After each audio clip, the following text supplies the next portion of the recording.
Aqui a gente tem uma demonstração do trabalho 2 da disciplina de redes de computadores, a implementação do nosso grupo. Aqui a gente tem a definição da topologia da nossa rede. Para essas partes mais periféricas, a gente tem os dispositivos hosts da nossa rede. Aqui a gente teria a nossa camada no projeto de Edge. Aqui a gente teria o A1 e o A2, que seria os roteadores de agregação. E aqui a gente teria o nosso S1, que seria o core da nossa rede. A gente utilizou roteadores para cada uma das partes da nossa rede. E utilizamos switches também que se ligam a esses roteadores por Fast Ethernet. E os roteadores se ligam entre si por entradas seriais.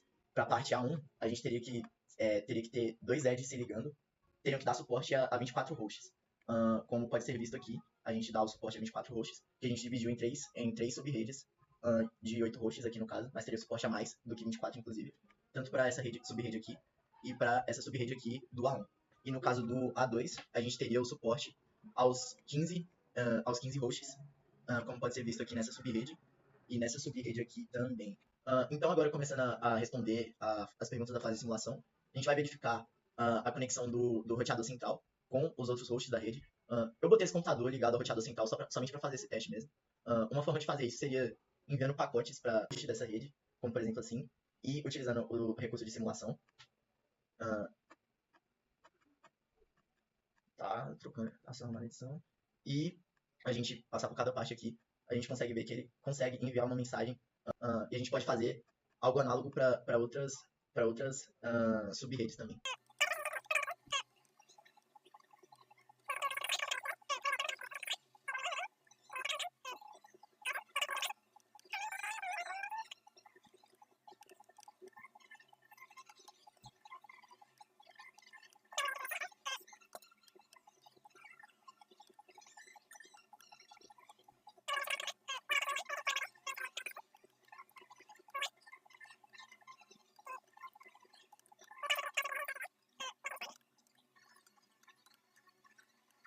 Dessa forma, a gente consegue ver que todos os hosts da minha rede conseguem ser alcançados partindo do meu core, partindo do S1. Agora respondendo a pergunta 2, o algoritmo dinâmico que a gente acabou utilizando foi o Route Information Protocol, muito conhecido como RIP também. E como funcionaria o RIP aqui então? Como a gente definiu ele? A gente tem, para cada host, a gente teria que definir a sub-rede a qual estão ligadas as saídas seriais desse host, e também, em alguns casos, as saídas de Fast Ethernet.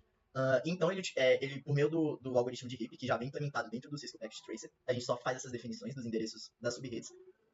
Por meio disso, ele utilizaria o vetor de distância para, cada 30 segundos, fazer as atualizações desse roteamento de maneira dinâmica, da forma que já é definida dentro do protocolo RIP, e que internamente já vem implementada dentro do Cisco Packet. A tabela do S1 para RIP, como eu já tinha mostrado. Esse aqui é só esse aqui que eu usei para testar, mas ele acaba se ligando à sub-rede 11.0.0 do A2 e a 14.0.0.0 do A1.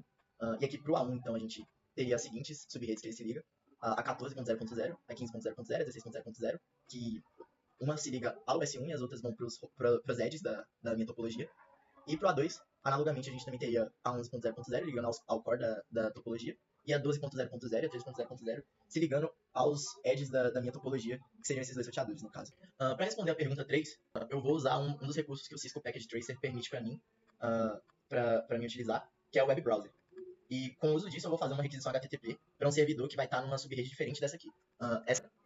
E eu vou mandar uma requisição HTTP para um host com esse endereço IP aqui, 168.1.20. E vou utilizar aqui o meu recurso de simulação apenas para explicitar algumas coisas que acontecem aqui no meio do caminho.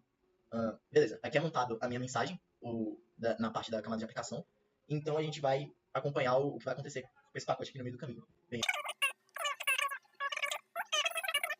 aqui a mensagem chega no meu servidor HTTP, e eu vou abrir aqui essa mensagem para ver algumas coisas que são necessárias para responder a pergunta.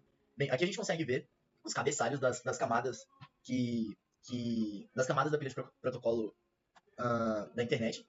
A gente consegue ver aqui explicitamente o uso do protocolo IP na camada de rede, o do protocolo TCP na camada de transporte. Obviamente o protocolo HTTP, por ter sido uma requisição HTTP na minha camada de aplicação. A gente consegue também ver o tamanho do meu overhead aqui, né?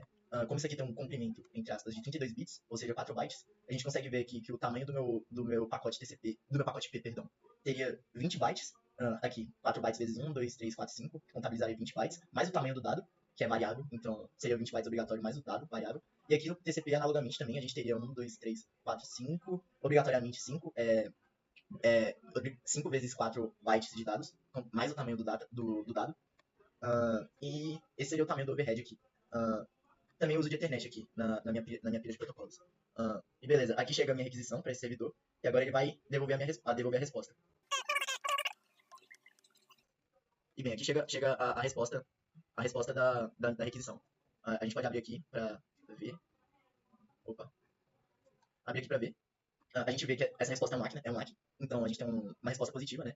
O MAC é 1, que foi tudo ok, então. E aqui também outros dados que são importantes dos protocolos, né? Como a origem, quem viu esse ACK, o destino, quem está recebendo esse ACK, as portas de origem e de destino, a porta 80, como é uma requisição HTTP, que fica explícito também isso. Foi obrigatoriamente essa requisição HTTP, então pela porta 80. E aqui é de destino do ACK. E analisar então a pergunta 4 aqui. Para fazer esse teste, a gente escolheu 2 hosts de subredes diferentes. No caso, a gente escolheu esse host aqui. Nessa subrede, que tem esse P. Então a gente enviou um pacote entre esses dois, apenas para ver algumas coisas também, alguns dados do roteador, e fazer o cálculo analítico. A gente fez o cálculo, então, se baseando, dando o comando show na parte CLI do roteador. A gente viu para cada roteador, então, quais os dados da saída serial do caminho, que seria, no caso, essa aqui. E utilizamos dados da vazão. A gente utilizou os dados do tamanho dos dados que passavam para calcular o atraso de transmissão. A gente também utilizou esse dado aqui do atraso de propagação. O atraso de processamento, por ser muito baixo e não ser dado aqui, a gente considerou nulo. E também o de enfileiramento, por no caso ser um pacote, a gente acabou não considerando. E aqui também a gente fez isso para a saída de flash Ethernet de cada um dos hosts. Utilizamos esses dados e calculando analiticamente, como a gente vai mostrar também no relatório, chegamos ao valor de 12 milissegundos. No entanto, a gente também precisaria ver utilizando algum recurso da aplicação, o valor médio do atraso. A gente pode fazer isso utilizando o comando ping, como a gente vai fazer aqui. A gente manda desse laptop aqui para o outro laptop e chegamos a uma média de 25 milissegundos, que é um valor considerável próximo do que a gente calculou. O valor da vazão fim a fim. Entre cada um dos hosts a gente viu, então, calcular o gargalo, na verdade, a vazão da aplicação fim a fim. Então a gente viu a vazão host a host de cada um dos enlaces, e a gente teria então que pegar o mínimo desses valores. A gente viu que para cada saída de flash Ethernet a gente teria esse valor aqui, e para cada saída de roteador, serial entre roteadores, a gente teria esse valor aqui. Então acaba que a vazão fim a fim da nossa aplicação seria esse valor aqui, seria 128 kilobits. E assim a gente então termina a apresentação do nosso trabalho. Muito obrigado pela atenção, e é isso.